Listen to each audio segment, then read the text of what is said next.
Today from New Jersey, it's the SNL Nerds, a show where two comics from New Jersey nerd out about Saturday Night Live. Your co-host, John Trumbull. And I'm your co-host, Darren Patterson. Hello, Darren Patterson. Hello, birthday boy. Hey. Hi. Happy birthday to you. Thank you. Happy birthday. Yeah, I'm not going to sing. Oh, you're going to keep singing. Okay. All right. Yeah, no, I'm done. Let's make this more awkward. Okay, yes. Yeah. That's right. Yes, nothing says happy birthday than making the birthday person just feel awkward for a few minutes. Like, I think I've always kind of been like, that moment when they bring the cake out and everybody sings happy birthday to you. You just have to like stand there and. Yeah. I mean, it's a nice. It's a nice gesture, but it is awkward because you're just like the center of attention suddenly, and you don't know what to. Yeah. Yeah. I mean, some people love that. Some people are like, "Oh yeah, praise me. This is my moment." Those are the types of people who are like, "Oh, it's my birthday week." It's my birthday week. No, you were born one day for like a few minutes in an hour of that day. Let's just celebrate the day, and then let's just give the rest of the week over to the people who are actually born. Like if you want to shift the celebration to like the weekend or something because that's more convenient, that's good. But you know, like I've known people who are like, "Oh, it's my birthday week. We're gonna do something different every single night," and it's like, it's my birthday season every day. You're not that important, okay? I mean, I like you and all, but. Let's be real. Let's reel it in. Like let's pump the brakes a little. Yeah, you're a cash out person at Kohl's. You're not the biggest. You're not. Damn. That's right. Look at putting all the Kohl's employees on notice. That's right. Putting them on blast. I think I got an email from Kohl's the other day, like offering me points or something like that. Ooh. I got to go through all the emails that I got, saying like "Happy birthday! Here's your free thing," and see what I can take advantage of. I know, like I know, I just kind of diss Kohl's right now, but they do have some good clothes. There are a few things I like. I've bought a lot of stuff from Kohl's. I do. They are a fine organization, and the people who work for them are extremely honorable. I'm sure. Yeah. Yes. The clothes are quality, and it's such low prices. Okay, now we're just doing an unpaid ad. Yes. Kohl's, shopping the easy way. Is that their slogan? I don't know. I just made it up. It sounds like it would be. It sounds like a good slogan. Yeah. All right. Well. All right. Well, let's call the Kohl's people. Let's get a sponsorship going here. Let's do it. Hello, Mr. Kohl's. Yeah. You know that new sound you've been looking for? Oh, listen to this. Yeah. Marvin Kohl's. Where the hell? What are we talking about? Oh wow. I don't know. We were talking about birthdays and how some people make way too much of them, and then we just started bashing Kohl's employees for some reason. I mean, we're like 3 minutes in already. We're off on a weird tangent. This is the podcast, people. Thanks, welcome. That's right. We're a bit odd. And speaking of odd, let's talk about the movie we're going to talk about today. Yeah, one of your favorites, your pick. Ed Wood. Ed Wood from 1994, directed by Mr. Tim Burton, starring Johnny Depp, Bill Murray. That's the SNL connection that we're taking advantage of here. Actually, I looked it up, and there's actually two SNL connections because. Oh, who else? What else? Who? Because the music for this film was done by the great. Yeah. Okay, you're right. Howard Shore, the OG music director for SNL. Hey, this is true. This is very true. Like Tim Burton and his usual composer Danny Elfman, they had like a brief falling out around the time of this movie. I was reading on the IMDb trivia when Tim Burton was producing The Nightmare Before Christmas. He didn't use Danny Elfman as the speaking voice for Jack Skellington. And cast somebody else instead. So, and Danny Elfman didn't like that, and he was like, I'm not going to work for that Tim Burton guy anymore. But then they made up in time to do Mars Attacks. So this is kind of an oddity in Tim Burton's filmography. Yeah, I did not know that. Wow. I did not Mm-hmm. know. Weird, wild stuff. Yeah, yeah, yeah. So directed by Tim Burton, written by Scott Alexander, Lara Karaszewski. The Mm-hmm. writing duo, you've mentioned them before, that they've written Mm-hmm. like a lot of um, sort of biopics. This became kind of their thing. They started doing this movie was kind of successful. I mean, it won Martin Landau an Oscar, and they started writing other biopics about unusual people, like Uh, the Hustler publisher People versus Larry Flint. Larry Flint. Uh, That's the guy I'm thinking of. they wrote Dolomite Is My Name, which we've talked about in the Mm-hmm. podcast. Yeah. Man on the Moon, Big Eyes, which you've Mm-hmm. mentioned before. And then they wrote the series, The People versus O.J. Simpson, American Crime Story. Right, the first season of American Crime Story. First I think season. they're just producers. After Oh, that, they were only like participating actively in the first season. I think I've read, but right. yeah, and I really like their stuff. I haven't seen every single thing they've done. I still have to see Big Eyes. That's another Tim Burton thing. So Mm. I'd probably enjoy it because I've always liked this film. I remember seeing this back in the day, back in 1994 when I was going to the Kubert School, and I saw this with a bunch of my buddies, and we all really liked it. Yeah, this And, came out September 30th, 1994, same day as The River Wild with Meryl Streep and Kevin Bacon, and the Albert Brooks film The Scout with Brendan mm, Fraser. This film had a budget of 18 mil, only grossed 13.8 mil, so it was a bit of a bomb, but it, in true cult classic film style, this became like a film that kind of got passed around and became like very beloved with a hmm small group of people. Yeah, and Uh, it's like this and Edward Scissorhands are Tim Burton's favorites of his own films, apparently. really? And this is my favorite Tim Burton film. Hmm.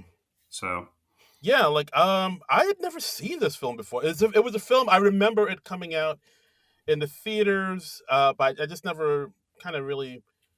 For whatever reason, I just never checked it out. So this was my first time watching it, and yeah, I enjoyed it. It was actually mhm.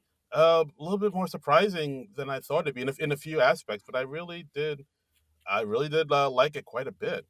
Oh, Um, good. yeah. I'm So glad you enjoyed it. yeah. So So when you went to see this film, mhm.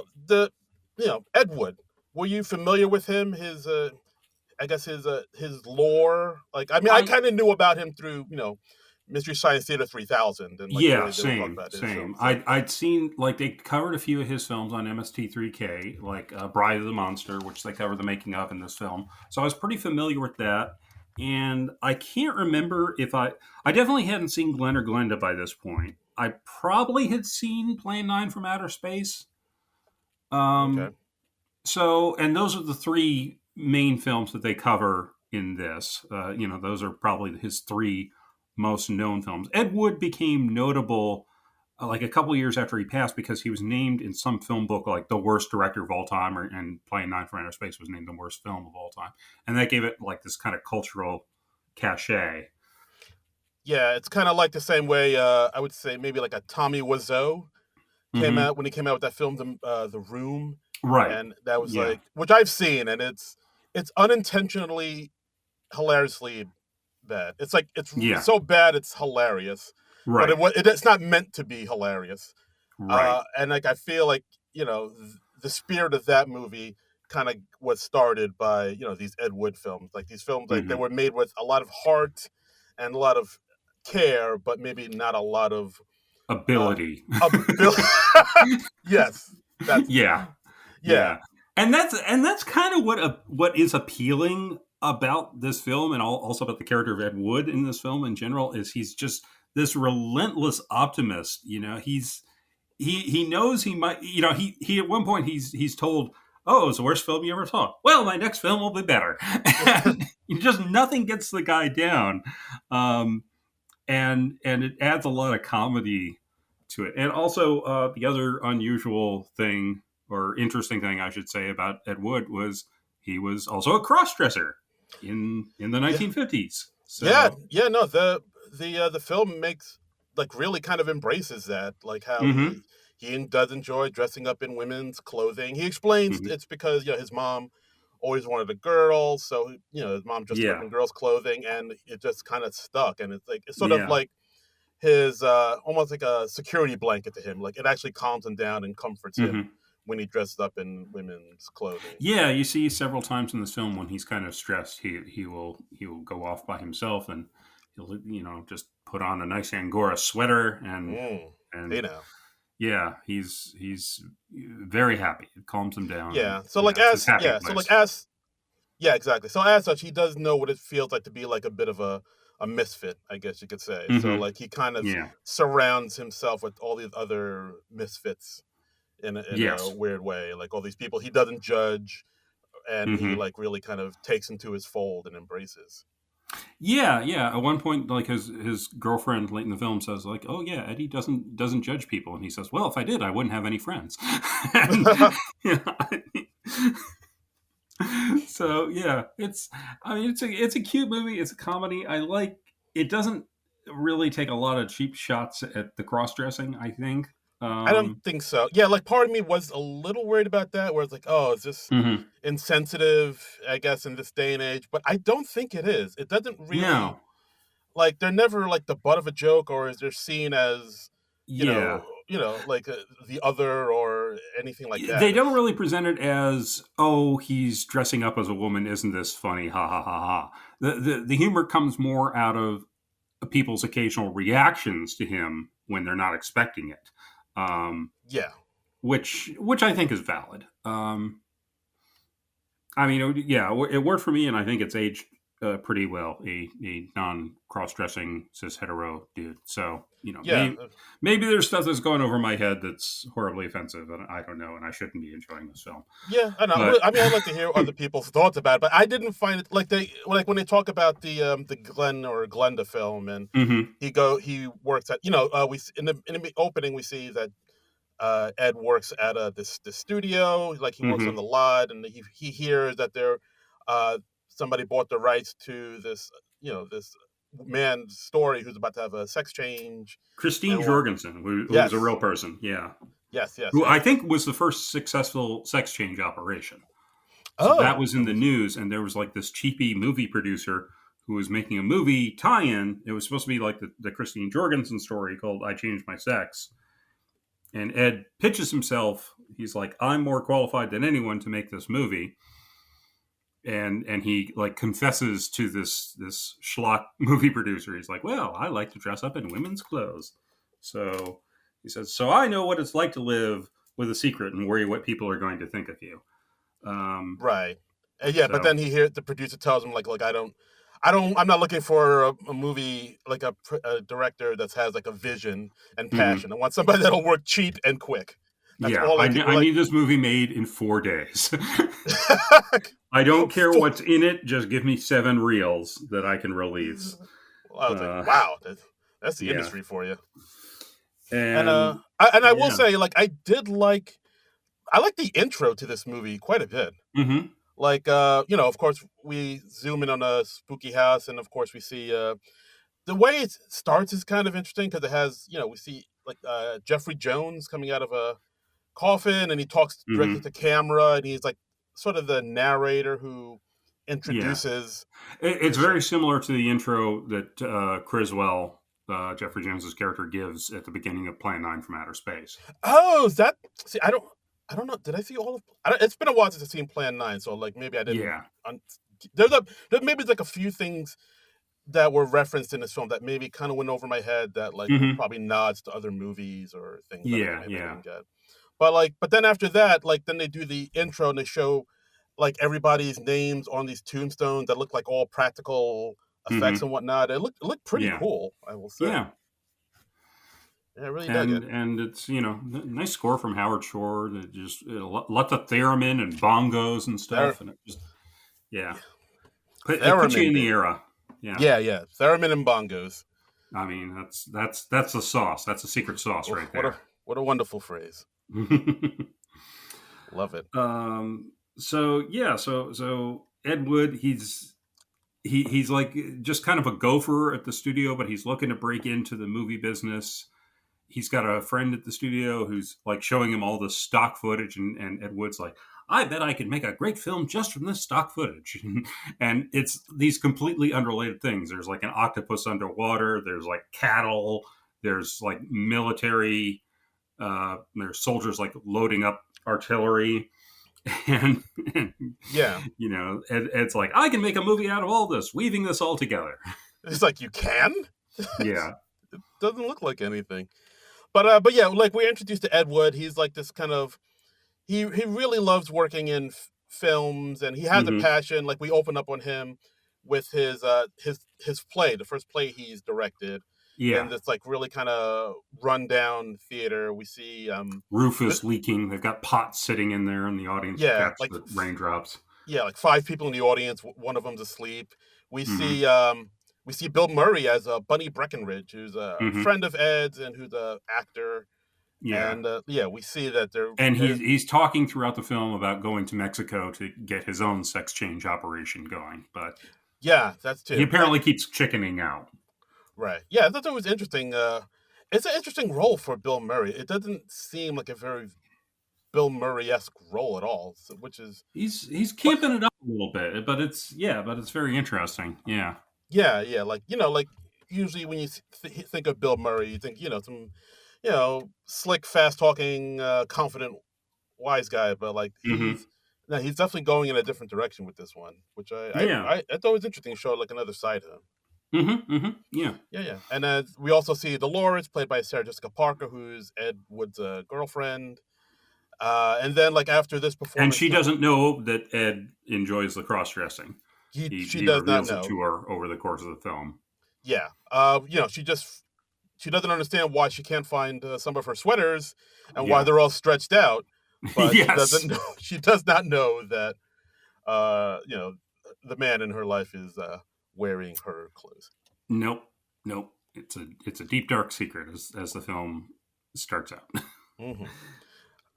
But yeah, so they're like a ragtag group of actors and directors all struggling to try to make it, not great reviews in the paper. But again, like you said, Ed Wood's try to make a spin on it, try and make it sound good. And like I think one of the reviews says, "Oh, look, they said the soldiers' costumes were very realistic." That's positive. Yeah, exactly. So he's always looking for the little nugget of positivity that he can take away with him, and he's always putting the best possible spin on everything. And he pitches himself as the director of this I Changed My Sex movie. The producer doesn't seem too interested in him, but when he's on his way back home from the meeting, he sees Bela Lugosi, the film star famous for playing Dracula, and he's trying out a coffin because he's planning on dying soon. Yeah. Wow. And he's actually like, this is the most uncomfortable coffin I've ever been in. Yeah, so we see Martin Landau as Bela Lugosi, and I thought he's a scene stealer. I thought he did a really good job in this film. He's amazing in this film, and he won an Oscar for this performance. He beat out Samuel L. Jackson in Pulp Fiction. I know. Damn. I think if you watch the footage, you can actually see like Sam Jackson like visibly react to not winning, because I think Sam Jackson was like, I got a good shot at this, and then Martin Landau wins, and motherfucker.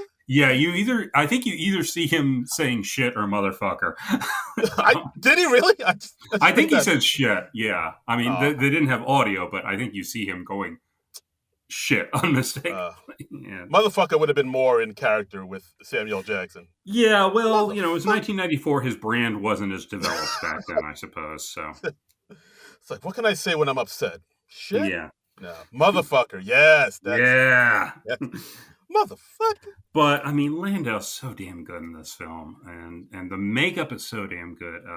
Rick Baker and V. Neal did this amazing makeup to make Martin Landau look like Bela Lugosi, and if you look at their faces, they don't look that much alike, but they really they made him like resemble Lugosi. It's pretty impressive, and I think that's part of why they shot the film in black and white, so the makeup would look more convincing. Yeah, like that's something else we should mention. Like the whole film is in black and white, which I thought was a very interesting move to go with. I think it works great for the film, though. For sure. Yeah. I mean, it looks like a film noir. Really, it's beautifully shot. The cinematography is incredible. Yeah. Yeah, no, I really like it, and that's another thing that surprised me about this film. I didn't realize how much of the film kind of hinged on the friendship between Bella and Ed. Like Mm-hmm. it really is the heart of the movie. I thought, Yeah, like, absolutely. and the Yeah. two of them like really work well together, really play off each other, and like that friendship really does drive the movie. Because like when Ed meets Bella, we see that Bella, of course from Dracula fame. Mm-hmm. Right now, he's kind of on hard times. He has a hard time getting a job. The industry kind of chewed him Now up. no one gives two fucks for Bella. Yeah. Exactly. He refers to himself in the third person, as you do. Yeah. And Uh, he hasn't worked in like 4 years, so he's having hard times. His wife left him the month before. yeah. Uh, And we see he's about to take the bus home because he doesn't have a car. So mm-hmm. Ed offers to drive him home, even though Ed has a car, but it's a pretty Mm-hmm. beat up car. Like it's constantly Yeah. spitting smoke, and it always sounds like it's about to break down any minute. Yeah. And but yeah, he drives him home. He sees like he has a bunch of dogs in his home, but the two of them bond over their love of old school monster movies from back in the Mm-hmm. day.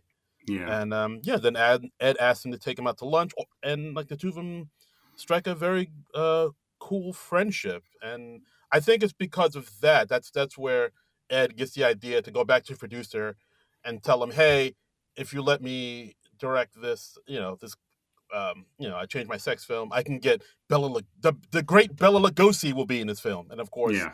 no one's impressed because Bella's kind of a has been at this point. Everybody, when he says he's got Bela Lugosi in his film, everybody goes, "Isn't he dead?" Because he hasn't worked for so long, and or the people that know he's still around are like, "No, he's like a drug addict. He's no good. He's washed up. Don't bother with him." Yeah, and that's another thing. I didn't realize the whole thing of Bella being actually addicted to drugs. But yeah, those. Mm-hmm. Well, we'll get to it, but those drug scenes are like, wow, Yeah, it's kind of yeah, harrowing. But yeah, yeah. but Not harrowing, morphine. yes, I see what you did there. Yeah, yeah. Birthday boy. But yeah, so Ed kind of really pitches and goes to bat for Bella, and the Mm-hmm. producer's like, all right, you can do it, but I want a script in 3 days, and we shoot a Yeah, week from Monday, and if you want to put Bella in it, that's fine. yeah, So he's like, yay, he got a job. yeah, So Ed calls Bunny, asks him to get a bunch of, as he says, transvestites, mm-hmm. and then he finishes the script in 3 days. He gives it to Dolores to read, Mm-hmm. and Dolores reads it. She goes into the bedroom to read it, and when she finishes, she opens the door, and then Ed is there in her clothing. Right. So, And this is how he reveals to her that he's a cross-dresser. So yeah, she's she's a little upset. mm-hmm. You Yeah. know, yeah. I mean, it's not the last time she'll be upset. I mean, all things considered, she takes it pretty well. Honestly, most people that Ed tells in this movie that he likes to dress up in women's clothes, they either don't care or they just roll with it, which is really kind of refreshing. Yeah, that's true. I mean, towards the end with the Baptists, they kind of Yeah. react the way I thought everybody would react. Yeah, yeah. But, considering it's like 1952, but we're in Hollywood, so people are, I guess, a little more accepting and progressive or whatever. Or maybe that's just a convention for the movie. I don't know. Yeah, I do think this movie did play fast and loose with truth in places, but it's a fun movie, so yeah, for sure, absolutely. But yeah, she's a little bit upset, but Ed said, he wants her to be in the movie, and so mm-hmm. of course, look at that. She says she rolls with it. Mm-hmm. And Glenn and Glenda, I did watch that once, and that's a rough one to get through because, as I recall, it's mostly it's a lot of narration. It's a very narration heavy film, as I recall, and and Ed Wood like kind of turned it into this weird plea for acceptance for cross dressers, and like the producer says, like, I wanted a film about somebody changing their sex, and you gave me this cross dressing thing, and then they changed their sex like 5 minutes before the end. This is not what I asked for. Yeah, but write what you know, I guess. So yeah, like he basically Ed Wood kind of hijacked the movie and turned it into like his own I guess, coming out story, I guess you could Yeah, say. yeah, it's got and Yeah, and then they recreate the final scene of Glenn or Glenda where he's like confessed this problem to his girlfriend in the film, and she like takes off her Angora sweater and like gives it to him in this big symbolic gesture. Um, and yeah, it's weird. yeah, like It's a weird film. yeah, I see what they were kind of going. Like, I didn't. I mean, you can. It's a movie. You could tell it means a lot more to the filmmaker, to the director, Mhm. than it does to anybody else. Like, you could say, Right. oh, he's really spilling his heart out here. But to me, it's a little odd. Yes. Yeah, yeah. So yeah, we see them shoot the film, Glenn or Glenda. There's a cool little scene where they shoot a scene outside on the street. The cops Hmm. come. Of course, no one has. They don't have permits. They don't take second Yeah. takes, so they really immediately have to run. Yeah. There's another scene where we Yeah. see. And like every time Ed does a take, he's like, "Cut, print, that's perfect." And everyone's like, "Don't you want a second take for insurance?" And he's like, "No, why would we?" He's efficient. I've heard it theorized that like people have theorized that like Ed Wood just kind of liked the process of shooting movies, and obviously didn't care too much about the quality. He just thought it was fun to make movies, and that Yeah, makes a lot of sense. it makes a lot of sense. It's Yeah. like, yeah, because like we said before, like as far as like the technical aspects of movie making and Yeah. like the real nuts and bolts of it, he doesn't seem that concerned with it. It's just more of No. capturing an idea on Yeah. on film. Yeah. And He's just like, I'm making a movie. yeah, I do like the way Johnny Depp played this character. It's like, Mhm. I mean, he's very like upbeat, but he has his somber moments throughout the movie too. He's Yeah. not like totally sort of He's like delusional. just on the edge of being like a little too cartoony. So it's an exaggerated performance, but it still works. He doesn't go so far over the top that you don't believe him as a real person. Yeah, it's not like he's He like SpongeBob SquarePants or something like that, where he's like a Yeah, total cartoon.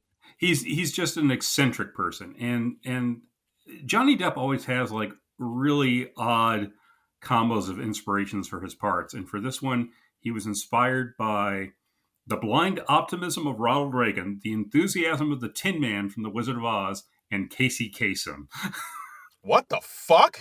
Yeah, what I mean, nobody Wow, else can come up with that combo. what a random selection of people. Yeah, right. I mean, now that you say it, I can kind of see it, but I mean, you read about like he's doing the Pirates of the Caribbean movies. He's like, I'm going to play this pirate like Pepe Le Pew and Keith Richards. now that I definitely see. Like I remember okay, everybody. Johnny Depp, you go do your thing. Pepe Le Pew and Keith Richards. Yeah, Finally, somebody's yeah. somebody's making that vision come to life. Right. I did like the scene where Bella comes on stage and we see Mhm. the makeup man doing him up and he sees like the track marks on his arms, Yeah, which is wow. yeah. That was That's wild. a real harrowing moment. Yeah, Oof. where it's just a look. There's the makeup man doesn't say anything. He just Bella has his sleeve rolled up. He's doing makeup on his hands, and it's just like, oh shit. Okay, all right. Yeah. And I do like how one of the crew members walks up to him and says, like, "Hey, can I get your autograph? I'm a huge Hmm. fan of you, Bella. Like my favorite part of I loved you in The Invisible Ray. You were great Hmm. as Boris Karloff's sidekick." And Yeah, that sends Bella off into a rage. into He a says, rage. Karloff, that motherfucker's not fit to smell my shit. That limey cocksucker can rot in hell for all I care. Yeah. Like, jeez. And it's hilarious, but apparently, like his son Bela Lugosi Jr. says that part is completely inaccurate. His father never swore, and he was like a very proper old European gentleman. Never did that sort of thing. But Oh, it's hilarious in the movie. So oh, okay. All right. Yeah, I guess it's one of the things that just sounds funnier to imagine yeah, him cussing up a storm when the cameras are yeah, off. yeah. Okay, fair enough. Um, Okay, so yeah, so they shoot the film. Dolores mhm. still isn't comfortable seeing Ed in drag, and Yeah, so what the film is once the film is done, Ed right. uses that film as like sort of a resume to try to pitch himself to get more work in the Yeah, Warner Brothers studios. He pitches ideas to him, to Right. the guys in the studio, like The Ghoul Goes West, The Vampire's Tomb, And Doctor. Dr. Acula. Eh? Eh? Dr. Acula. You get It's it? like, oh, yeah, now I get it. Okay. It's a thinker. It's a thinker. Yeah. And then he pitches just the title "Bride of the Atom," and the producer's like, "Oh, well, that's interesting. Like atomic power, a monster movie that could work. That could work. Okay, let's talk. Let's talk. I'll check out your film and see what I think, and maybe we can do business together." Right. And then we see him at a screening of Glenn or Glenda, and he's like, wait. That guy in drag in the movie that's the guy I talked to this afternoon. This is a joke, right? Somebody's pulling my leg. Someone's playing a prank on me.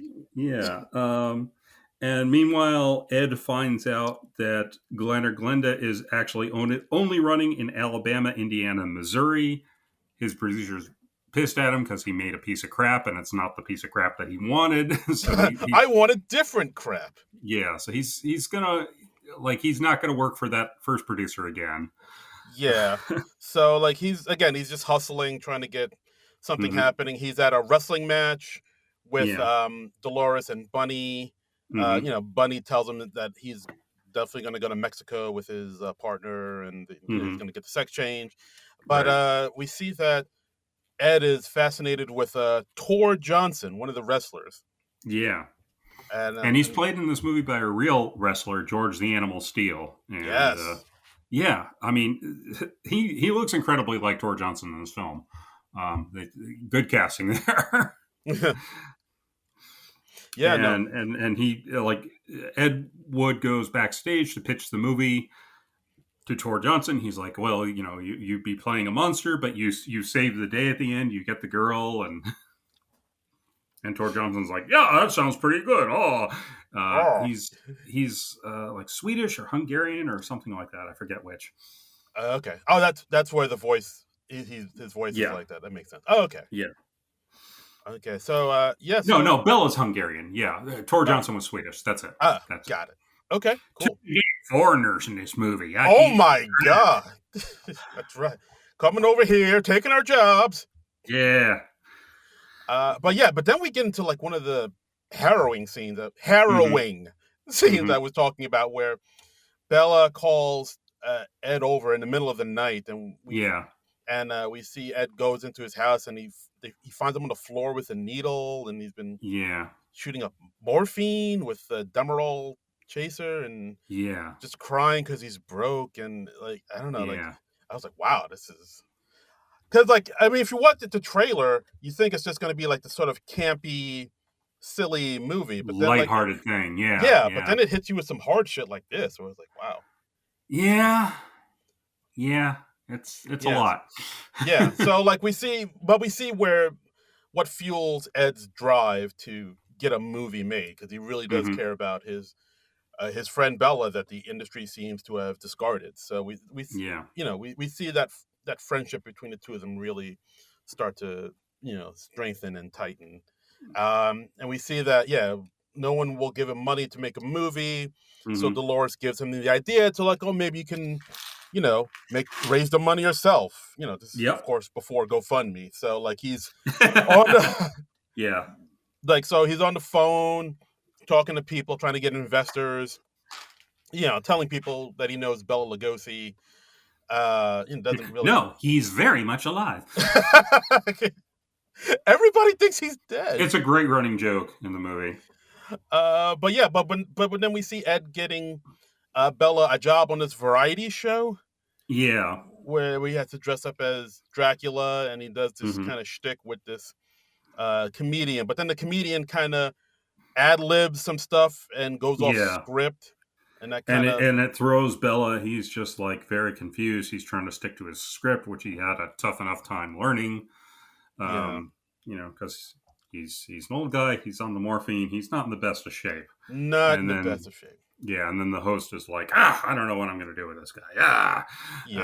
And apparently that's based on a real life incident where where Bela Lugosi appeared on like one of Milton Berle's television shows. Oh, interesting. Yeah. Didn't know that. Wow. Okay. Yeah. I mean, I recognize the comic as I think that was like Bobby Slayton, who's like the comedian who was like huge in the '80s. Yeah, I that remember was that. yeah. He's a very familiar looking guy. But they another guest on this variety show is Criswell, who's a psychic played by Jeffrey Jones. Okay. Yeah. Let's try not. Let's do this dance delicately. Jeffrey Jones, he was a character actor, worked a lot in the day. He was in Beetlejuice, he's in Ferris Bueller. He doesn't work so much anymore. There's a reason for that. You can Yeah. look it up. Give him a Google if you're curious. If you dare. Yeah, if you dare. Can your heart stand the stress of finding out the truth about actor Jeffrey Jones? Theremin. Yeah. No. Oh. Yeah, it's harrowing to say the least. Yeah. But they hit it off with Griswold. They go out. We see him, out to dinner with them, and Ed Wood's so naive. He's like, "Gee, Mr. Griswold, how do you come up with all those neat predictions?" And Griswold's like, "It's all bullshit. I just make it up." We're in show business, Ed. That's what we do. Yeah, this ain't. I don't know anything. Yeah, I don't think we're gonna. I don't know if we're gonna colonize the moon by 1970. Maybe. But yeah, I mean, but Ed likes him, and he sort of becomes part of his little motley crew of filmmakers. Yeah. We see that Ed's kind of throwing like a little fundraiser party to get up the funds for the film. At the Brown Derby. Yeah. At the Brown Derby. Yeah, very famous Hollywood location where it was a restaurant that was literally shaped like a brown derby hat. Yeah, it looked really cool. I feel like that was in like Swingers or something. It might have been. Swingers. I think it might be still standing, or they might have recreated the Brown Derby. I can't remember. But that's neat. Yeah, there was a trend in Los Angeles back in, I think it was like the 30s, where they would build restaurants and things like that to look like objects or things like giant, like the Brown Derby. It looks like a giant derby hat, or the Bulldog Cafe, which you saw in the Rocketeer movie. Yes, I remember. That was like a trend in Los Angeles for a while, and there's still some examples of those standing today, I believe. So. Oh, nice. Yeah, I've always wanted to go to LA and check those places out, like those old school places from the 50s and 60s. I don't know. I've only been to LA once, but I had a great time when I was there. I spent like one afternoon just basically wandering around downtown Los Angeles, and it's just gorgeous because there are like so many great Art Deco buildings there and stuff. Nice. I got to see the Bradbury Building, which is like the building in Blade Runner and several other movies and stuff. That's neat. Really neat to see. Yeah. Oh, sweet. All right, that's pretty cool. Look at you. That LA, it's a pretty happening place. It's a toddling town, that Tintle town. They're at the Brown Derby, and Ed Wood's like giving his hard pitch. He and his friends are in tuxedos and they're talking to potential backers, and he's like, "Well, the Hollywood studio with all their wasteful overhead, this movie would cost $1 million. I can do it for $70,000," and they don't get any backers. Yeah, no money at all. At the end of the night, yeah, $0. Bupkis. Yes. So Ed's dejected. He's at the bar drinking. Then he meets this woman, Loretta King, played by Juliette Landau, daughter of Martin. Right. This is one of her first roles, I think. Yeah. Yeah, most people, most Gen Xers like me would probably recognize her as Drusilla from the TV show Buffy the Vampire Slayer. Mm-hmm. When I saw it, I was like, oh, she was in Buffy. Nice. Yeah. And and apparently this part is part of why Joss Whedon cast her in Buffy. So. Oh, really? Mm-hmm. Oh, far out. I mean, unless IMDb is lying to me, which it is wont to do. It could. I mean, anybody can enter anything, so who knows? But, and she's kind of an odd duck. At one point, like they asked if she wants a water or anything. She says, "No water. I'm no liquids. I'm terribly allergic." Yeah, like I heard that. I thought, like, is that a reference to something that's over my head, or? No. I think it's just an odd thing about this character. Yeah, it's like such an odd line, but all right, I'll roll with it. Yeah. But so Ed overhears her talking to somebody on the phone, and he gets the impression that she has money. She moved into town, Yeah. and he pitches her the idea like, oh, have you ever thought about getting into the movies? The pitches, Mm-hmm. and then Yeah.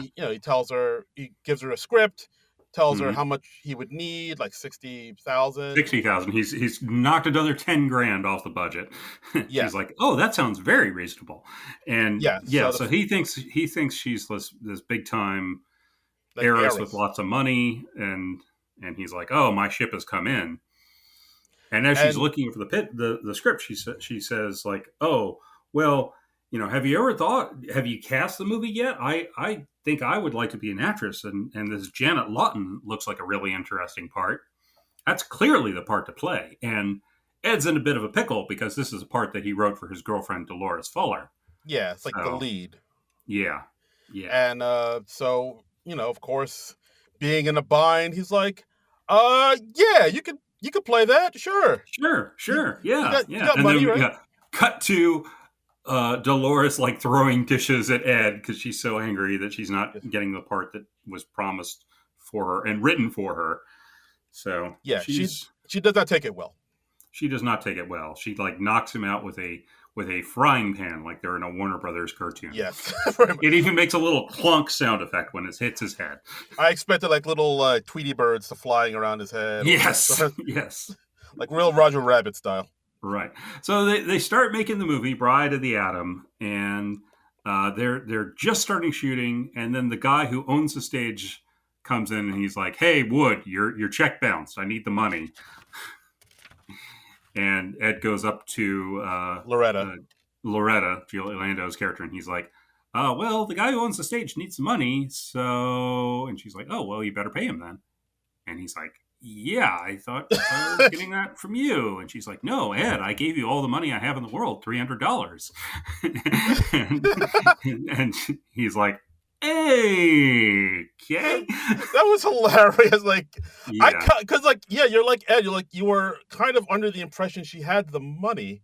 yeah, So when she's like, yeah, no, I don't have any. I only got $300. yeah, You're yeah, like, oh. So yeah, so then the stage owner kicks them all out, and yeah. now they only shot like 10 minutes worth of the The movie. footage, yeah. And So so they're like, "Okay, well, we go back to looking for investors." And they go back to the Brown Derby. And this time they see Vampira, who was a local TV horror movie hostess.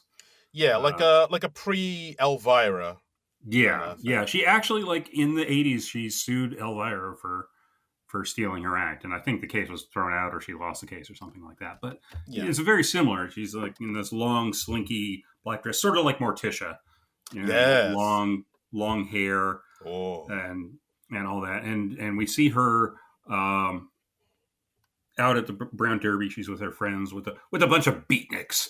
Yeah. Bunch of hep cats. Yeah, and is played by Tim Burton's girlfriend at the time, Lisa Marie, who was also the Martian lady in Mars Attacks.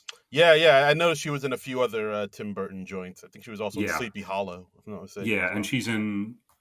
I think, is she in the Planet of the Apes movie? I can't remember. Yes, she is. Yeah, that might have been the last thing they did together because then I think Tim Burton got together with Helena Bonham Carter, and then he was like, "I'm going to start casting Helena Bonham Carter in all my movies." So Yeah. Jersey's own Lisa Marie. hmm. So yeah, um, and yeah, and he tries to get Ed Wood approaches Vampira, and he tries to like get her to be in a part of the movie because one of the investors sees her, and he's like, "Hey, is that Vampira? Boy, I'd invest in a movie that she was in." Rodeo dope. Va va voom. Hubba hubba. Awooga. Yeah, and But yeah, yeah, like again, he pitches no to luck. her and no luck. She's like, yeah, no, I got a good thing going with the TV show. Like I don't need Yeah, whatever you're pitching.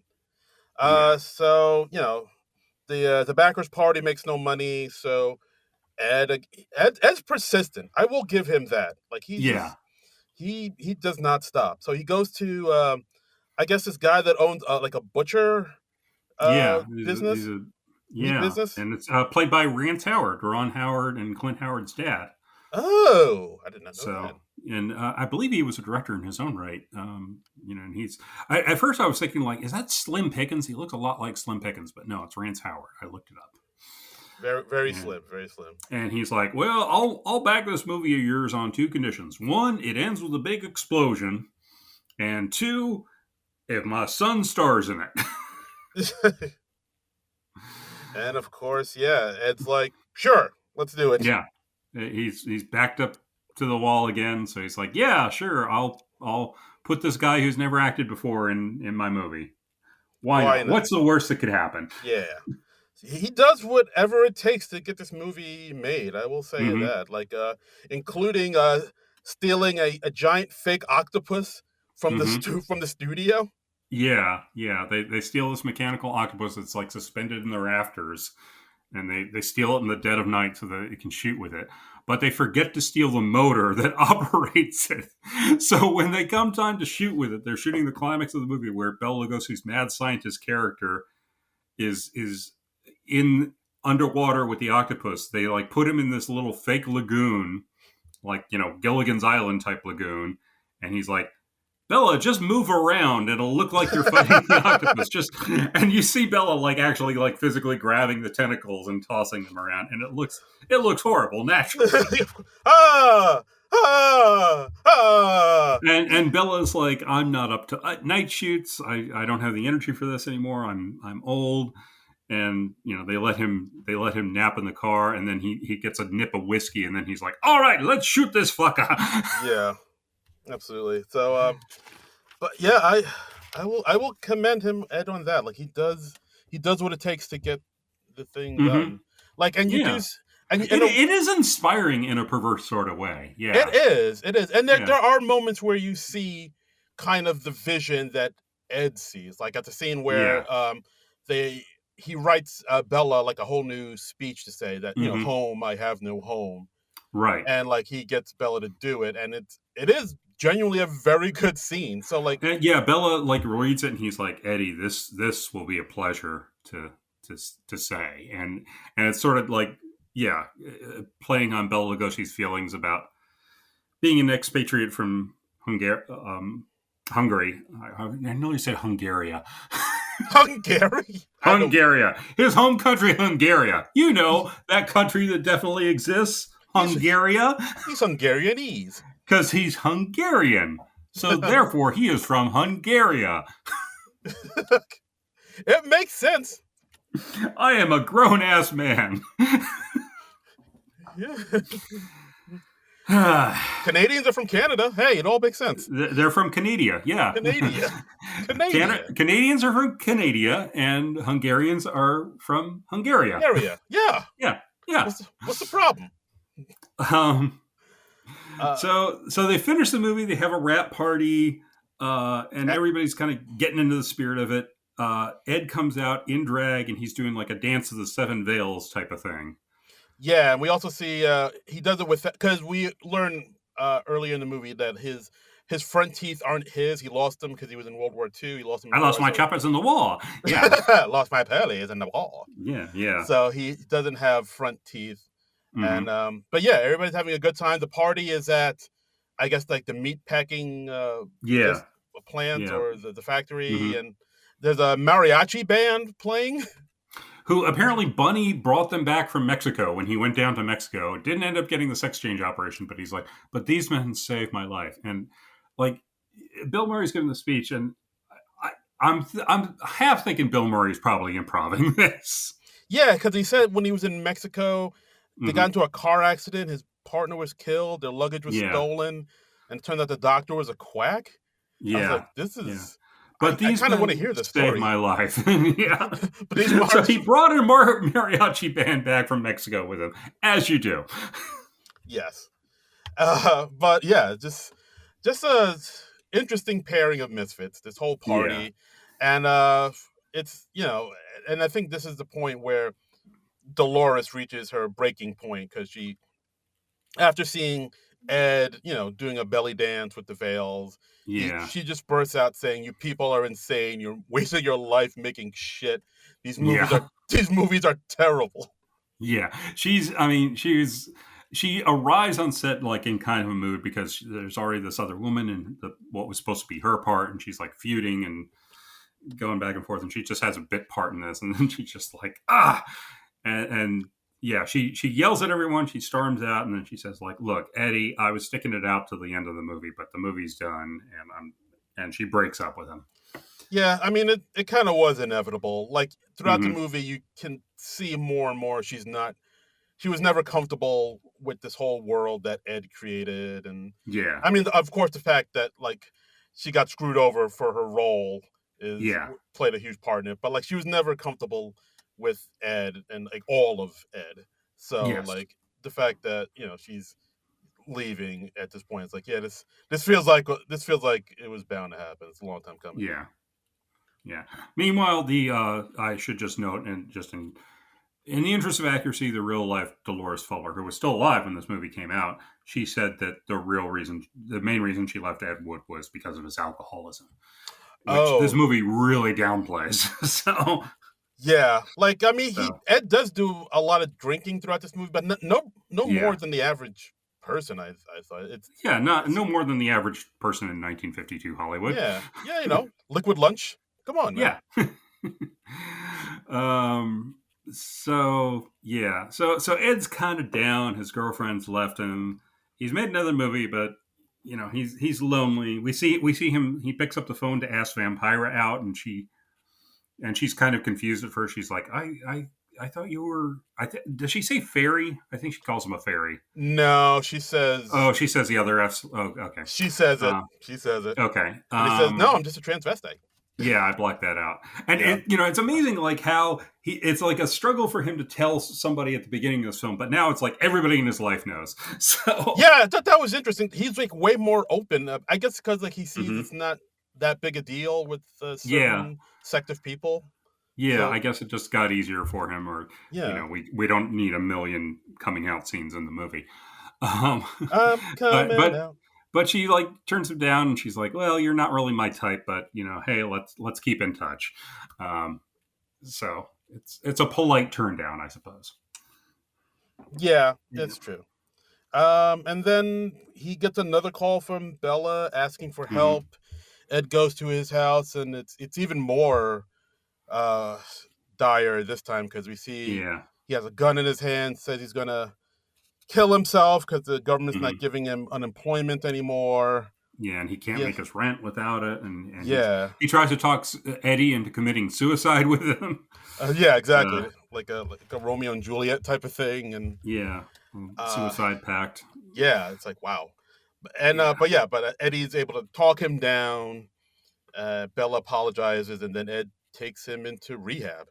yeah. He takes him to a hospital, and we see Bella say, "I am Bella Lugosi, and I've been a drug addict for 20 years," and it's a very sad moment. It had to be so tough for him, Yeah, and yeah. Like see, it's like moments like this I didn't see coming. It's like, oh wow, it's really yeah, getting kind of somber here. But I yeah. appreciated that. Like it really kind of fleshes Yeah, out the I mean, it gives the characters. movie more depth, and it gives it Yes, more heart, and definitely it's not just like a wacky hijinks trying to yeah. make movies. Johnny Depp, Yeah, and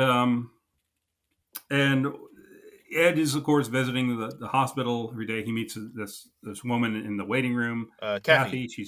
She's knitting some booties because her father's in the hospital, and she's knitting some booties for his dad because the hospital gets very cold. She's like, "This is my 13th pair." Oh, and And yeah, automatically Ed's kind of smitten with her. He mhm. because like when I first saw this is the a woman played by uh Patricia Arquette. Patricia Arquette. Like I, for a second, I did think it was Sarah Jessica Parker again because they look kind of the same. They both have the blonde hair and Hmm. like he does seem to like the girl next He door. has a type. He Yeah, has a type. yeah, and So and she's also Kathy is what really catches Ed's eye. I think is that she's wearing an Angora sweater, and that's yeah, kind of one of Ed's things. Um, the heart wants what the heart wants. yes. Hey, yes. Uh, Who are we to deny the heart? yeah, Uh, or something like a foot and a half lower. yeah. Um, Oh, but yeah, they seem to hit it off, and Yeah, He he takes her out to the amusement park. They go into the mhm. spook house. Yeah, yeah. We also see Ed at one point. He's throwing reporters out of the hospital who come to see Bela Lugosi, and they're like, "It's the first celebrity to ever check into rehab." And I think that's true. I think Bela Lugosi was the first high-profile celebrity to check into Mm. rehab, and that's kind of wild to think because it's become a much more common story today. Yeah, that makes yeah. Wow, I guess so. I don't think I'm trying to think of somebody around that era who would have. I don't think that was really was a thing until I guess. Yeah, that was also the era where like the studios, if it was a big star, I'm sure they'd sweep that sort of thing under the rug. But I guess Bill Lugosi didn't have any of that Yeah, sort of he didn't have like a machinery studio. in place. Yeah, Yeah, exactly. He didn't have like a studio to sort of keep the reporters at bay or anything like that. right, So, right. but yeah, but like Ed Wood shoots them all off because like, oh, they're all parasites trying Hmm. to leech off And you. Bella is just he's either so desperate for attention or so out of it or both. He's just like, oh yay, I'm famous again. He doesn't realize that these reporters don't have his best interests at heart. Yeah, absolutely. And we also Yeah. see that like again, Ed confides in Kathy that he likes to wear women's clothing, and she seems okay Hmm. with it. She's like, oh, okay, She is cool. like nonplussed about it. She's Really? just like, she's like, oh, so you don't like sex with girls? And he's like, no, I love sex with girls. It's just like, wearing their clothing makes me feel closer to them. And she's just like, huh, okay. I mean, she is just, she accepts it so easily. It's kind of Yeah, hilarious. almost a little too easily, but like, I mean, Yeah. I'm glad she's that progressive, but like, Yeah. no pushback. It is, it's almost a running joke is that like, we get several scenes of Ed Wood like coming out and revealing like his biggest secret, and so many people they either just don't care or they're just like, oh, okay, well that's Ed, that's Ed for you, That's it. that's our Ed, Oh boy. and it's kind of nice. Yeah. Ain't that nice? But shortly after this, Ed finds out that Bela Lugosi can't stay in the hospital anymore because he can't afford his care. He doesn't have any sort of insurance. He's not covered through SAG anymore or anything like that. Mm. And Ed's like, I'll pay whatever it is. And they're like, yeah, you don't have enough money. So Yeah, it's a bummer. So like Ed mhm. takes drives him home, and then they but Bella's like really wants to shoot another movie Yeah, because he has I guess he thinks he has heat now because of all the photographers. So right. they shoot like a little thing outside of his house Hmm. where it's just Ed and the camera and Bella like kind of smelling No some flowers. sound. No Yeah. sound, just just Ed and Bella, Bella Hmm. smelling some flowers and Yeah. just like some nice little like B-roll footages, he says. You get the feeling that he's doing this more to cheer up Bella than anything else because he's like, hey, I'm making another movie with Bella, even though he doesn't have anything in the pipeline. Right, absolutely. Uh, And we see the premiere of Bride of the Monster, and so Ed's showing up. He's got his new girlfriend Kathy. Bella is there. They convinced Vampira to go for some reason, even though she had nothing to do with the movie. right. And yeah, so the movie's also called Bride of the Monster now, not no longer Bride of the Atom. Like Right? there was a Yeah, name change. because they thought it was a stronger title. Right. And And they get there, and the audience is like rioting. They are like tearing up the place. They're rowdy. They're going wild. yeah, like I never understood why that audience was just so insane. Like I guess it was just like a regular. I think it's like because they were kept waiting for so long, but yeah, it is a little unclear.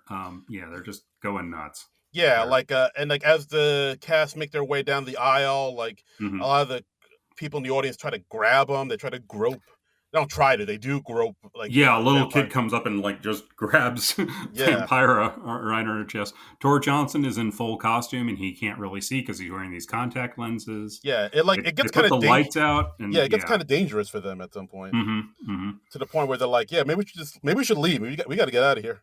Yeah, yeah, and they get out of there, and Ed's car is being stripped by kids outside, and Kathy actually like stops the taxi, throws herself on the hood of the taxi so they can all pile in and get away.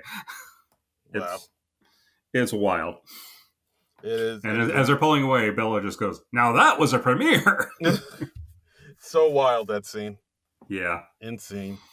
But like then we cut to Bella and Ed, talking about the night last night, and it's like, yeah, it was pretty wild, but it was they kind of enjoyed it. Did you see how that one kid grabbed Vampire's boobies? Oh God. And Bella's like, I envied him. Oh God.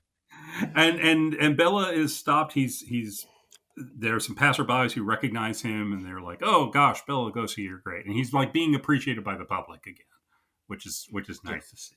Yeah, and of course, then that contrasted with the next scene where Ed gets a call, and it turns out Bella has died. He passed away, and we cut to Bella's funeral where he's dressed up as Dracula in the coffin, and it's really, really well shot.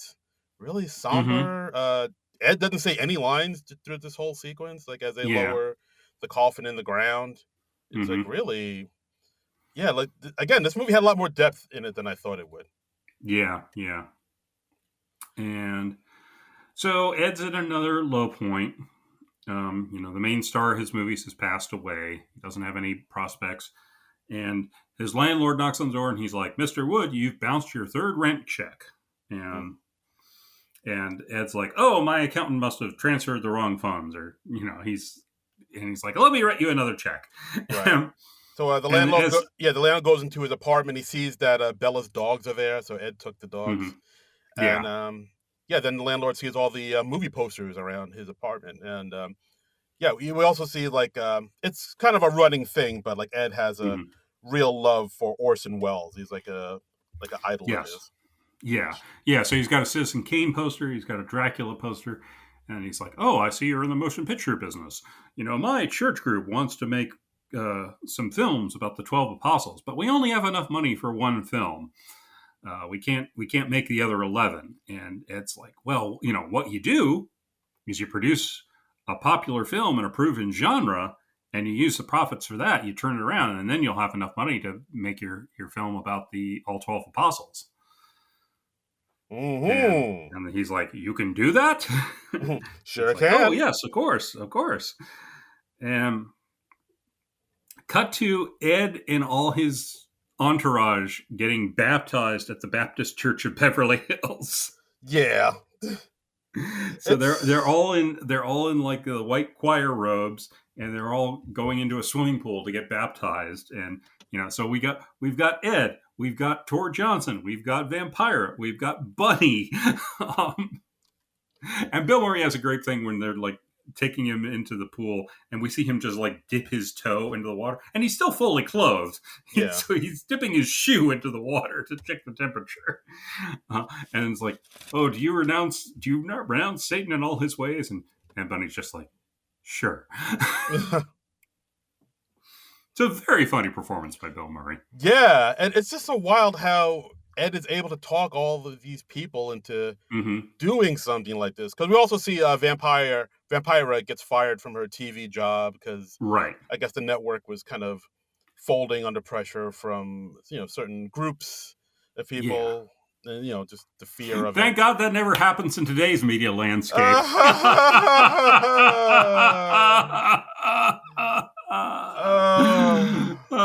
We live in hell. But yeah, so like once Ed learns that Vampira is available and out of a job, he reached out to her to be in the next movie he's going to do, Grave Robbers from Outer Space. Vampira says like, "Well, I'll do it, but like, can you not like give me any lines just so no one knows I'm in it? Play me down." Play me down. Yeah. And so while they're out at the restaurant, we see Kathy, Ed's girlfriend, sees her chiropractor just happens to be there. And then so he comes over, and then Ed notices that, "Oh, your chiropractor kind of looks like Bella from, like the nose up. I can use that." Except he's a bald man. Yeah. He's just like, "Oh my God, it's eerie." and he like covers up like what was the chiropractor's name? Like Dr. Bob or something like that? Something like that. Let Yeah. me He look it covers up. up his face and he's like, "Oh my God!" It's like Bella's still with us because he's been searching for a Bela Lugosi double that he can finish the movie with. And yeah, so Bela Lugosi died before the this film was shot, and so they got his girlfriend's chiropractor to double for him, and he doubles for him by like holding his arm in front of his face like Dracula to cover the lower half of his face. And even then, he doesn't look anything like Bela Lugosi. It's obviously a No, different dude. yeah, no, not really. I mean, but like I mean, I guess because he pitched to the backers that like, oh, I have Mm-hmm. footage from of Bela Lugosi, and we can Mm-hmm. pitch this as his final film.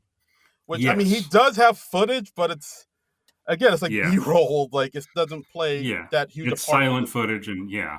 Yeah, so it's like I mean, he's kind of telling the truth, but it's not. I don't know. It's Yeah. interesting. But again, he's Very always interesting. putting the best possible spin on this stuff. So they start making the movie. The church people are they're they're interfering.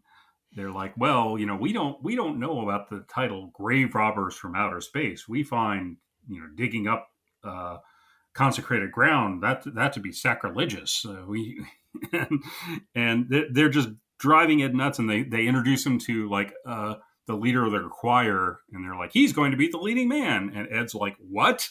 Yeah, I'm the director. I should make these decisions. And yeah. So like all of these the Baptists are kind of breathing down his neck. The mhm, fact that he just does everything in one take yeah, and doesn't do another take kind of upsets there's a them. scene where like these two cops they're knocked over by this flying saucer that flies by, and they fall over in the graveyard, the fake graveyard, and we see them knock over a couple of the the cardboard gravestones, Yeah. uh, and Ed Wood doesn't see anything wrong with the take, and they're like, I think you don't know anything about movie making, and Cut and print. yeah, Or moving on. and so Ed he's being driven nuts by these folks from the Baptist church. Yes. And he So goes into his dressing room to calm down. He's like, "They're so stupid, stupid, stupid, stupid," which is a so callback to a line in the movie. yeah, yeah. Oh, I didn't realize that. Oh shoot. Yeah, yeah. You see it when they're shooting scenes later. Oh, okay. Um, yeah, Uh like the alien that Bunny plays in the movie. He's like, "You humans are so stupid, stupid, stupid, stupid." oh, that's right. Yeah. Oh So wow. so Eddie gets into drag to calm down, and then he comes out again like nothing's wrong, and he's in his Angora sweater, his wig, and his skirt, and he's like, "All right, everyone, let's get back to work." And the folks of the Baptist church see him, and they're just horrified. They're like, "Mr. Wood, what is this? This is an affront to goodness Oh. and decency." And Harumph, harumph, harumph. yeah, yeah. Listen. Um, But yeah, yeah. all of this stuff just sends Ed Wood into despair. So of course, Mm-hmm. when you're in despair, what do? You go to the bar. You So go drinking. You go to Musso and Frank's, and yeah, hell yeah. yeah, You Musso and go to tie one on, yeah, and he's there. I think he's still in drag. I think he's taken the wig off, but he's still in his Angora sweater and skirt, and no one at the bar like reacts to him at all. yeah. That was kind. I was like, all right, I'll go with this. But like, I Yeah, feel like yeah. somebody would have, especially in that era, would have said something. Exactly. Maybe because it's in Hollywood near a studio that nobody's pays him any mind or something. Yeah, maybe they think But he's an actor and he's like shooting between. exactly. All right, you know what? That makes sense. Okay, I'll give you that. Maybe that's it. But they don't even bother trying to justify it, which is fine. Yeah. And then he sees in the corner of the bar, he sees sitting at a corner table looking at a script is Mr. Orson Welles. Yeah. Yes, played by And Vincent D'Onofrio. Vincent D'Onofrio with the Orson Welles voice provided by Maurice LaMarche, who Yes. is the brain from Piggy and the Brain. Oh shit, that makes. Yeah. I did not know that.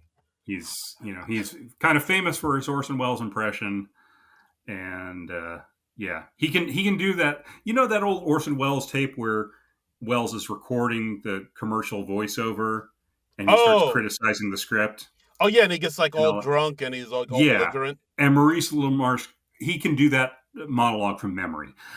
Nice. I've seen like a YouTube video of him doing it from memory. It's hilarious. Time to go on Um, YouTube. so yeah, he sounds just like he does an eerily good Orson Welles impression, and he also just sounds just like the Brain. Yeah. Okay. Yeah, because I for a minute I did think that was Vincent doing a spot on Orson Welles impression, but then like I Yeah, no. read into it. Apparently, Tim Burton wasn't satisfied with his voice, so he had Maurice LaMarche dub him. So, and you Okay. can kind of tell if you know.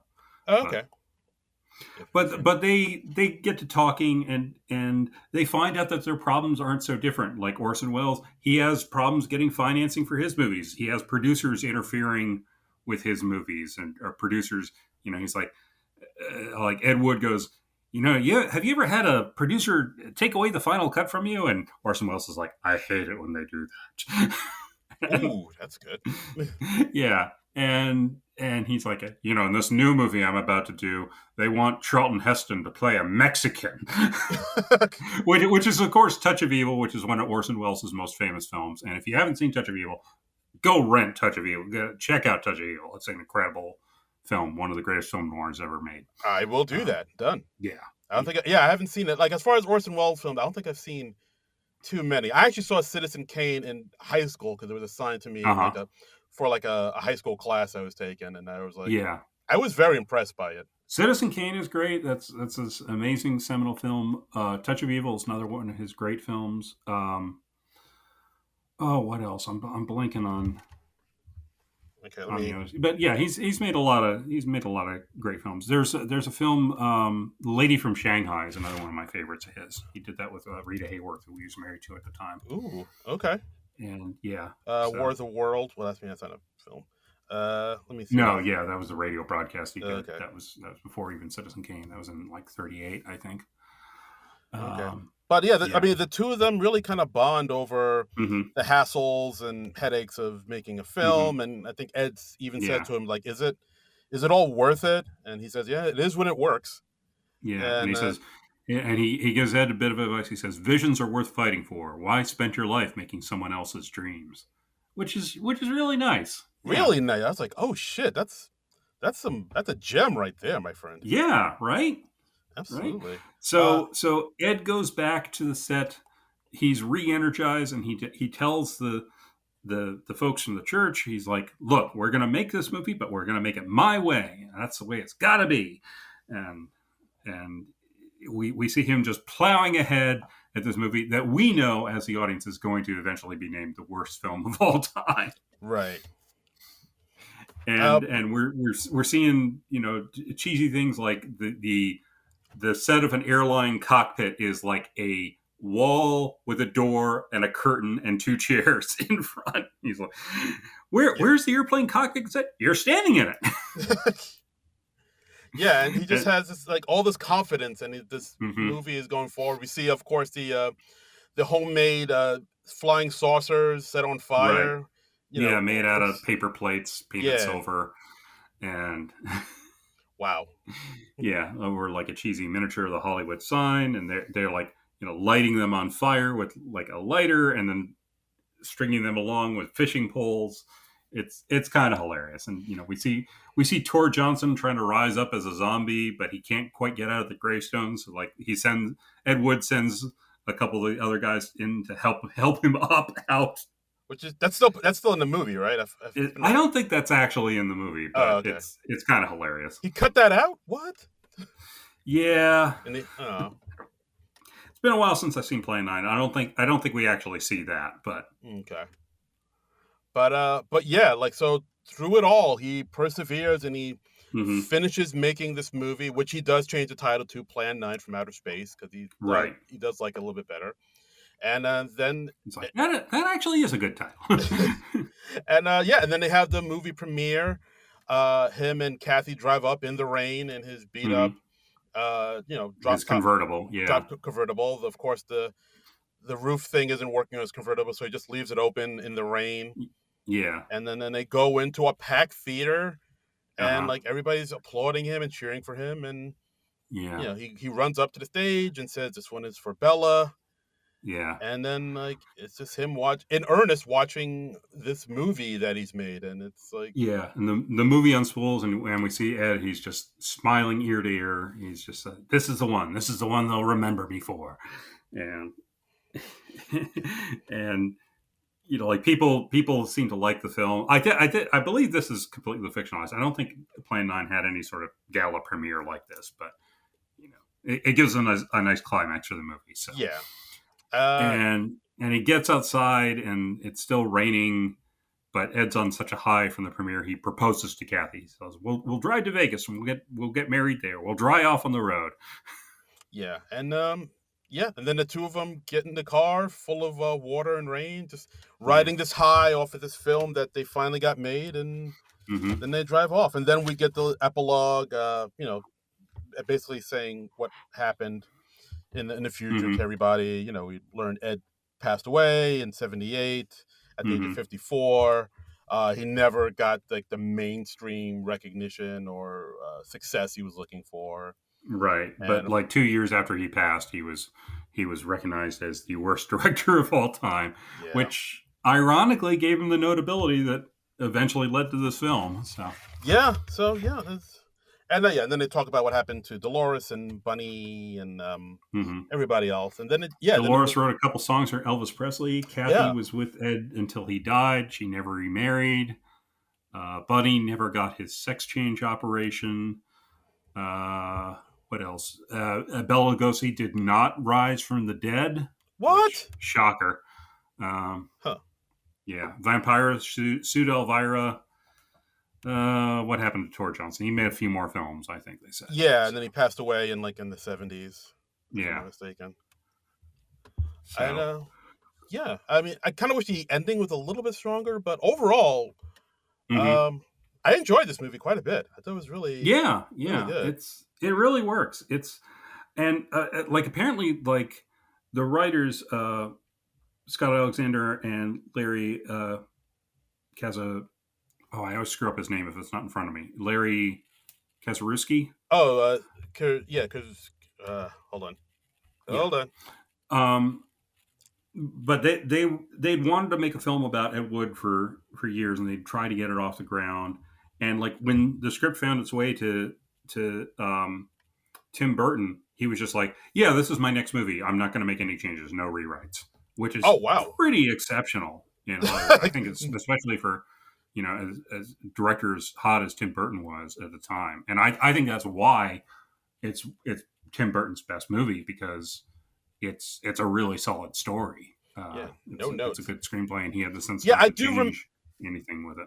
Yeah, like I do remember when this movie came out, I was surprised that it was like a Tim Burton joint, just because he was kind of coming off all these big, Hollywood blockbuster films. So to go back to like this film, which has like a much smaller budget and almost an indie film, kind of, like really kind of surprised me. But I don't know. I might have to agree with you. This might be one of his best.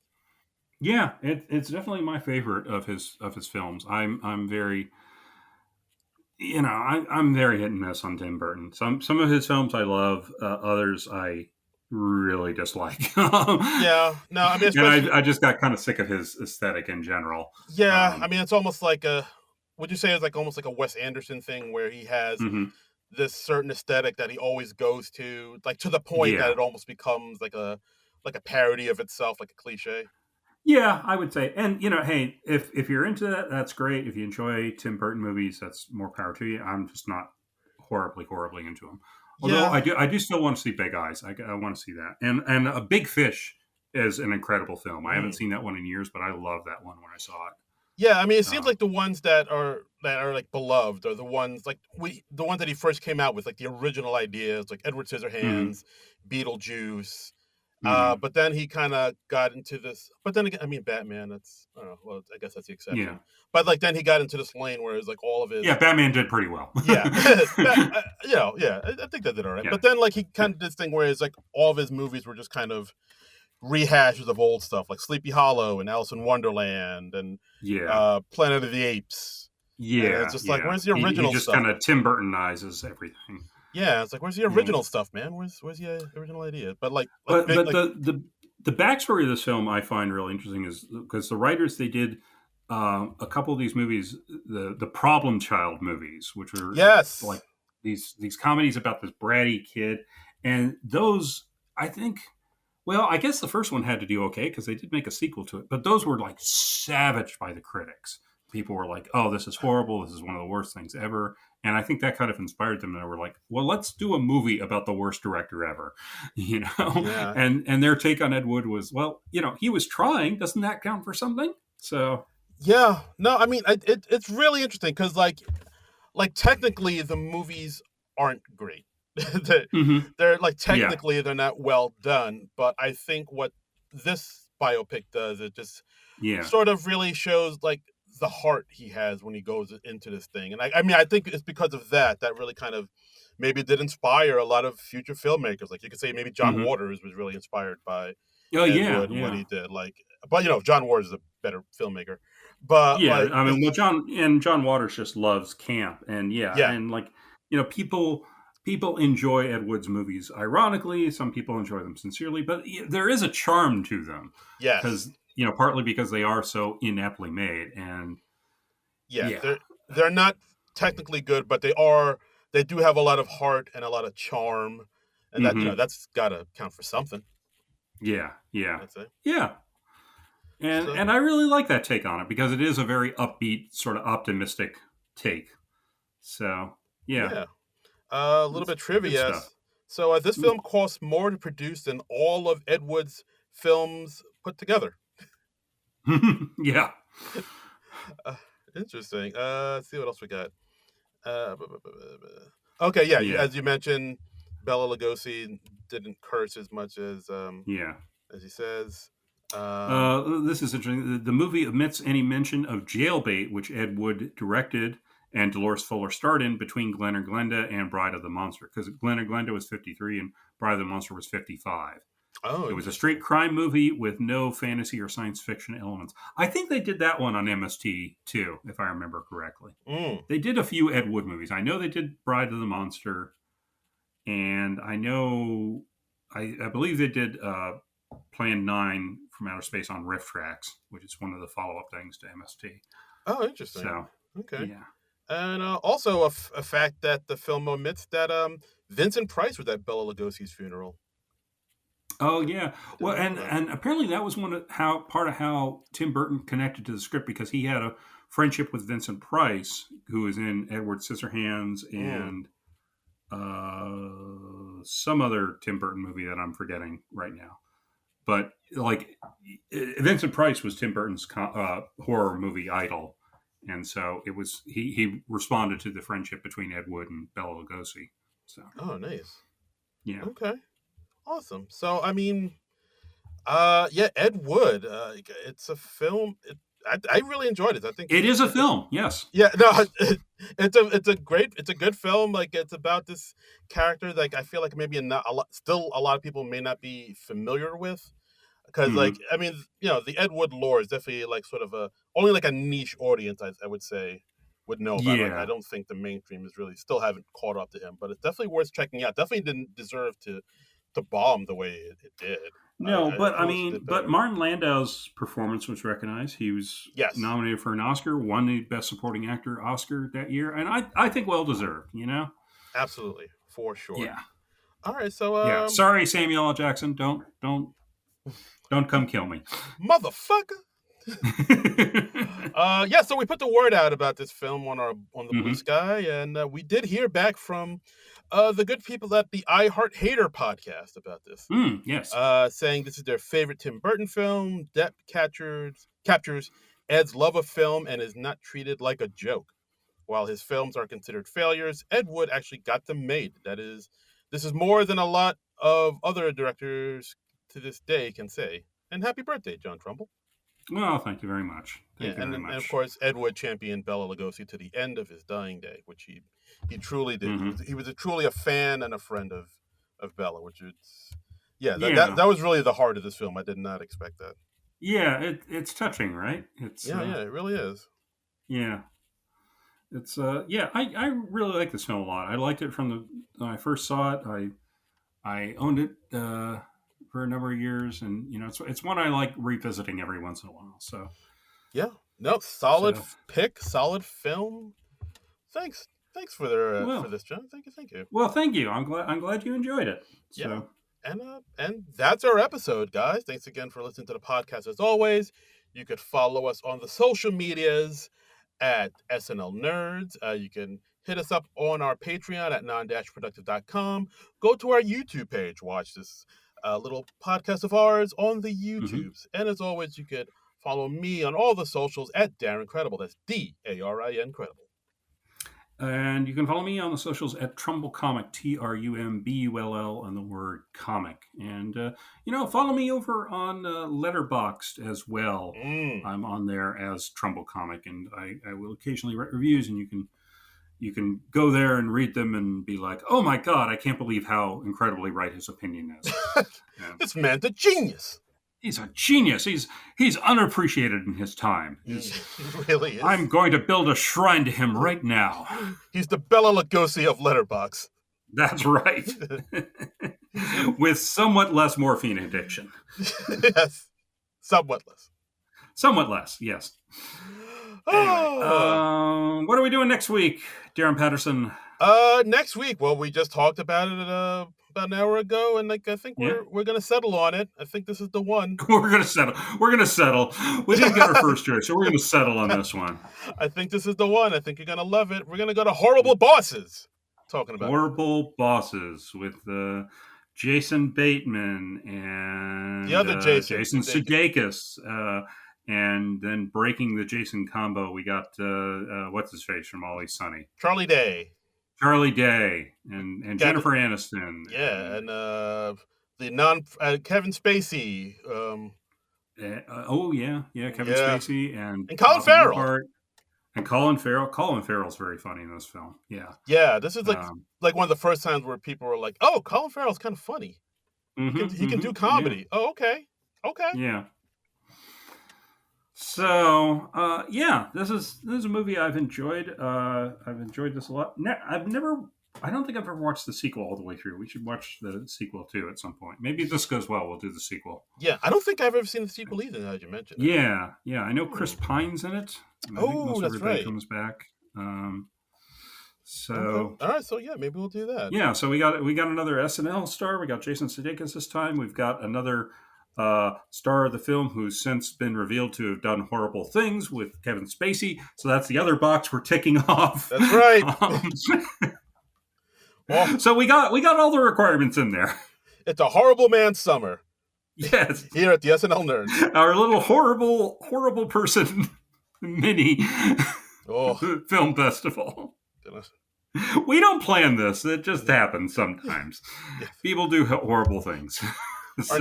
Our next movie has R. Kelly in it, so we're gonna get ready for that.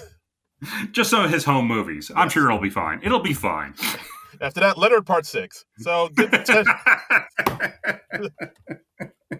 it's gonna be great. It's gonna be great. Real crowd pleaser. Wouldn't that be something if we just did Leonard Part 6 for episode 350? Is there an SNL connection to? No, I gotta look it up. Not that I know of, but that movie came and went so fast. I have no idea anything about it outside of Bill Cosby's in it, and it's so bad that when he was doing talk show appearances to promote it, he actually was outright telling people, "Don't see this movie; it is bad." Damn. So if you've ever asked yourself the question in the last few years, what does it take to make Bill Cosby feel shame? Leonard Part 6, apparently. That's the line. Yeah, that's a line. He was more ashamed of that than, certain other things he probably should have felt shame about. Indeed. All right. You know what? In fact, I'm going to go out and say he definitely should have felt shame about those things. Yeah, for sure. Yeah. It's going to be a radical statement. Yeah, people might come after me for this, but I'm going to lay my foot down. That shit was wrong. Oh shit, you're going to get canceled now. I know.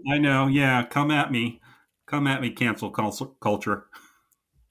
No SNL connection that I can see. Oh, geez. Sorry. I'm so disappointed. That's Joe Don Baker. Yeah. Oh, well, hey, okay. All right. Sorry, guys. We won't be able to Mitchell. do it. Yeah. Oh. Yeah, this movie's got everything. Anyway, next week, horrible bosses, and we'll cringe when we see Kevin's face, guys. I'm sure. Ooh. So, but anyway, join us next week for that. But until then, nerds out. This has been a non-productive media presentation. Executive producer, Frank Hablawi. This program and many others like it on the Non-Productive Network is distributed under a Creative Commons Attribution Non-Commercial No Derivatives license. Please share it, but ask before trying to change it or sell it. For more information, visit non-productive.com.